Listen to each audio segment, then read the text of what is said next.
સુરતના પાંડેસરા વિસ્તારમાં આવિર્ભાવ સોસાયટી વિભાગ 1 માં નવનિર્માણ થઈ રહેલ બિલ્ડિંગની સીડી પરથી પડી જતા એક મજૂરનું મોત થવા પામ્યું હતું. સુરતના પાંડેસરા વિસ્તારમાં આવેલ આવિર્ભાવ સોસાયટી વિભાગ 1 માં મહેશ બંગાળી નામક મજૂરનું કામ કરતા સમયે સીડી પરથી પડી જતા ઘટના સ્થળે જ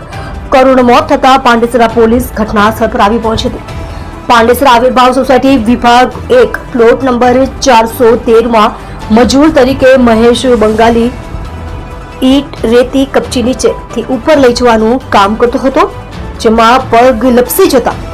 ઉપરથી છેક સીડીના નીચે પડી આવતા મોત થતા સુરતની પાંડેસરા પોલીસ દ્વારા અકસ્માત મોતનો ગુનો નોંધી આગળની તપાસ હાથ ધરી હતી.